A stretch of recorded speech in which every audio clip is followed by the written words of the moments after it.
दोस्तों, शादी संबंध जब भी आप करें तो बहुत सोच समझ कर करें, क्योंकि जब आप बच्चों की शादियां करते हैं तो आजकल का जो समय है 2 महीने 4 महीने 1 साल 2 साल में रिश्ते संबंध टूट रहे हैं।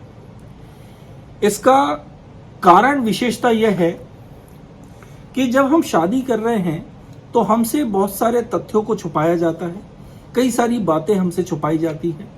ऐसा भी हो सकता है कि जिस बच्चे को आप देख रहे हैं, मतलब जो लड़का है, उसकी पूर्व में शादी हुई हो और आपसे छुपाया जा रहा हो। कोई बीमारी उसको हो जो आपसे छिपाई जा रही हो, या कोई ऐसी बात कि लड़के का अलग कहीं संबंध चल रहा है, कहीं उसका रिलेशनशिप चल रहा है और आपसे छुपाई जा रही हो वो बातचीत।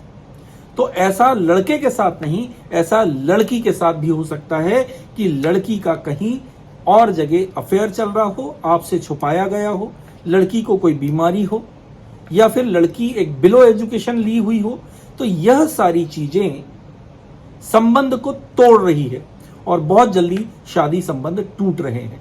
तो दोस्तों, अभी हाल ही की एक घटना है, थाना बिनौली और जनपद जो बागपत है उसकी यह घटना है, यूपी की, जो हाल ही की घटना है, 5 तारीख की, पिछले 5 तारीख की। एक गरीब पिता जो जैसे तैसे किसी तरह गरीब लड़की का दहेज जुटाते हैं, परिवार के लोगों से, रिश्तेदारों से सामंजस्य बिठाकर दहेज का सामान लाया जाता है। उसके बाद उसमें खाना पीना, कपड़े, गहने और ना जाने कितनी व्यवस्था एक पिता को करनी होती है, जो एक गरीब परिवार की शादी में एक पिता करता है। उसके बाद अगर इस तरह की घटना हो जाए, अब मैं घटना आपको ब्रीफ करता हूं कि शादी हो रही है, लड़की एवं लड़की के घर वाले उस लड़के का वेट कर रहे हैं जिससे उनकी बच्ची की शादी होनी है, अर्थात वो दूल्हा जिसका वेट पूरा परिवार कर रहा है। और जैसे ही दूल्हा चौखट पर आता है तो एक लड़की दौड़ी चली आती है और यह कहती है कि ये जो लड़का है ये मेरा बॉयफ्रेंड है, मेरा पिछले 4 सालों से इससे संबंध चल रहा है, मतलब मैं इसके साथ 4 सालों से रिलेशन में हूं। तो दोस्तों, आपको मैंने बताया कि जब भी कभी संबंध करें तो बारीकी से सारी चीजों को देखें। उसमें सबसे पहले देखा जाना है लड़के की मार्कशीट देखें कि जो मार्कशीट आपको बताई जा रही है वो सही है अथवा नहीं। उसके बाद घर परिवार वालों की पूरी रिपोर्ट आप लें, पूरे मोहल्ले से आप पूछ सकते हैं, गुप्त रूप से पूछ सकते हैं, या अगर आप चाहते हैं सामने पूछना है तो सामने पूछ सकते हैं। पूरी जानकारी आवश्यक रूप से लें। रिश्तेदारों में अगर कोई जानता है तो उनसे पूछिए, उनसे जानकारी ले सकते हैं, लड़के की हो चाहे वह लड़की की। ऐसा नहीं है कि लड़के ही धोखा देते हैं, कई बार कई लड़कियां भी धोखा देती हैं और परिवार को तोड़कर चली जाती हैं। इस तरह से आजकल मैटर हो रहे हैं।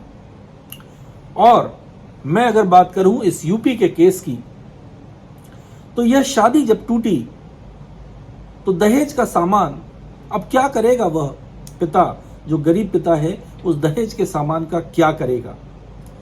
और उसके साथ साथ जो व्यवस्था की, खाने की, पीने की, जेवर की, कपड़ों की, उस व्यवस्था में लगे हुए पैसे कैसे मिल पाएंगे, कहां से मिलेंगे, यह एक सबसे बड़ा सवाल है। तो दोस्तों, जब भी कभी शादी संबंध करें तो पूरी तरह से छानबीन कर लें, क्योंकि यह महज एक लड़का और लड़की की शादी नहीं होती है, एक परिवार से दूसरे परिवार की शादी यहां होती है, जिसमें उस परिवार को तो निभना ही होता है और लड़का लड़की तो जिंदगी भर निभते ही हैं एक दूसरे से। और जहां कहीं अगर गलत संबंध हो जाए तो वह संबंध एक नासूर की तरह हमको पूरी जिंदगी कचोटते रहता है और वो ऐसा घाव बन जाता है जो कभी भर नहीं सकता। इसलिए जब भी कभी शादी संबंध करें तो बहुत सोच समझ के करें। उसकी एजुकेशन की मैंने जैसा बताया, आप जानकारी ले लीजिए। फिर आप जिस जगह वह काम करता है या वह काम करती है, लड़का और लड़की दोनों पक्ष के लिए कह रहा हूं कि जानकारी पूरी आपके पास होना चाहिए। कई बार लड़की वाले कुछ जानकारी छुपाते हैं या फिर लड़के वाले का जानकारी छुपा रहे हैं और कोई चीज आपको बोलने नहीं दी जा रही है। कोई बीच का जो मध्यस्थ व्यक्ति है वह आपको रोकता है कि यार हम एक बहुत बढ़िया जगह तुम्हारी शादी करा रहे हैं और तुम बहुत सारे सवाल कर रहे हो। तो सवाल करना बहुत जरूरी है। अगर घर परिवार में सवाल नहीं होंगे तो वह मुद्दा जाएगा कोर्ट में शादी के बाद। इसलिए जिस परिवार में बातचीत नहीं करने दी जा रही है, शादी के पूर्व बातचीतों को जानने नहीं दिया जा रहा है, समझ लीजिए कि वहां दाल में कुछ काला है। वहां आपके साथ कुछ गलत हो सकता है, आपकी बच्ची के साथ कुछ गलत हो सकता है, आपके बच्चे के साथ कुछ गलत हो सकता है और एक गलत मंशा वाले परिवार से आपकी शादी हो सकती है। हो सकता है कि वह लड़का लुटेरा निकले, हो सकता है वह लड़की लुटेरी निकले। तो इसलिए सबसे पहले पारिवारिक जानकारी ले, व्यक्तिगत जानकारी ले लड़का और लड़की की, परिवार से मिले और उसके दोस्तों से मिला जाए। जहां पे एजुकेशन लिया है उनसे आप मिल सकते हैं, उनके टीचर से मिलिए, उनके प्रोफेसर से मिलिए, उनका व्यवहार, उनकी जानकारी सारी कुछ सबमिट कीजिए। और यह सारी चीजें आप गुप्त रूप से भी कर सकते हैं। कई बार कई लोग डिटेक्टिव भी हायर करते हैं जिससे कि पूरी जानकारी लड़के की और लड़की की मिल जाती है। और कई जगह आपने देखा होगा, अभी कई जगह ऐसा किया जा रहा है कि शादी से पहले मेडिकल कराया जा रहा है लड़के का और लड़की का। तो मैं जहां तक समझता हूं कि बहुत अच्छी पहल है अगर जो परिवार इस तरह की बातें करते हैं या शादी से पूर्व मेडिकल दोनों का हो जाता है तो इसमें पता चल जाता है कि कोई ऐसी बीमारी तो नहीं है जो छुपाई जा रही हो लड़के के द्वारा या लड़की के द्वारा, जो कि शादी के बाद जब अगर इस तरह की चीजें पता चलती है तो यह क्या होता है, यह फैमिली डिस्प्यूट का मैटर बन जाता है। गलत तरीके से कई बार 498 के केसेस लग जाते हैं, डीवी एक्ट के केसेस लग जाते हैं, जबकि वो है नहीं। बात यह थी कि जो भी प्रॉब्लम थी लड़के पक्ष से या लड़की पक्ष से छुपाया गया, उसके बाद यह डिस्प्यूट का कारण बन गया। और आप समझते हैं कि तलाक लेना आसान होगा, तलाक में बरसों बरस लग जाते हैं। अगर एक पक्ष जो है आपका तैयार है और दूसरा पक्ष तैयार नहीं है तो तलाक में बहुत सारा वक्त आपका लग जाता है। आप और आपका परिवार पूरी तरह से डिप्रेस हो जाते हैं। आपको आपके बच्चे या फिर बच्ची की जो खुशियां हैं जब वो बलि चढ़ती है तो आपको अच्छा नहीं लगता है। पूरे घर परिवार में अशांति का माहौल हमेशा बना रहता है।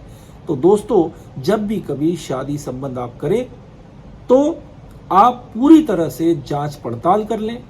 और जैसा कि मैंने कहा कि कई लोग डिटेक्टिव भी हायर करते हैं, इस तरह की बात भी आप देख सकते हैं। आपको बात छोटी लगेगी कि जरा सी बात है, जरा सी बात नहीं होती। शादी संबंध पूरी जो जिंदगी है उसको तहस नहस कर देता है अगर गलत जगह हो जाए तो। क्योंकि आप देख लीजिए कानून में कितनी सारी जगह है, कोई व्यक्ति गलत कर रहा है और अगर उसके पास पैसा है, लड़के वाले हैं या लड़की वाले, तो वो पैसा खर्च करते जाते हैं और अननेसेसरी दूसरे परिवार को परेशान किया जाता है। और कई बार कई लोग आपसी सामंजस्य बिठाकर भी तलाक ले लेते हैं। तो दोस्तों, जहां नहीं बनती वहां तलाक लेना उचित ही है, क्योंकि जिंदगी के कई सारे साल जाया हो जाते हैं कानून में न्याय मिलने के लिए। क्योंकि हर स्टेज पे कानून में समय दर समय बढ़ते जाता है और न्याय मिलने में थोड़ा सा समय ज्यादा लगता है। जैसे कि कोई मामला सेशन कोर्ट में लगा, फिर हाई कोर्ट में गया, फिर हाई कोर्ट से किसी को ज्यादा ही अगर कोई सताने के ऊपर बैठ गया तो वह सुप्रीम कोर्ट में भी मामला लगा देता है और यह केस सालों साल चलते रहते हैं। इसलिए अपने बच्चे और बच्ची की जिंदगी को बचाने के लिए गहराई से सोचें। और जो व्यक्ति आपको क्वेश्चन पूछने से मना कर रहा है, लड़की पक्ष का हो या लड़के पक्ष का, तो उस संबंध को शादी के पहले ही तोड़ें, बाद में नहीं। क्योंकि बाद में वह संबंध ऐसे नहीं टूटेगा, वो संबंध को सालों लगेंगे और वह संबंध जब टूटेगा तो वो कोर्ट में टूटेगा। और शादी होना तो आसान है, किंतु तलाक होना या अलग अलग होना बहुत मुश्किल है। अगर दोनों ही परिवार सहमत हैं तो आसानी होती है, किंतु अगर एक भी परिवार लड़ने के लिए खड़ा हो गया तो दूसरे परिवार को काफी मुशक्कत करनी पड़ती है। तो यह वीडियो को ज्यादा से ज्यादा शेयर करें, जिससे कि परिवार में जो टूट रहे हैं परिवार, वह टूटने से बच सकें, या परिवार में जो जानकारियां जो लोग नहीं लेते हैं और ऐसे ही शादी कर देते हैं, तो वह भी जानकारी लेकर शादी करें। और आपके बच्चे, आपके परिवार या आपका कोई क्वेश्चन करने नहीं दिया जाता किसी भी पक्ष से, वर या वधु पक्ष में, दोनों में अगर बातचीत या सामंजस्य नहीं है और आपको बातचीत नहीं करने दी जा रही है, आपको चुप कर दिया जा रहा है इसलिए कि आप लड़की के माँ बाप हैं, तो आप ऐसी जगह संबंध ना करें।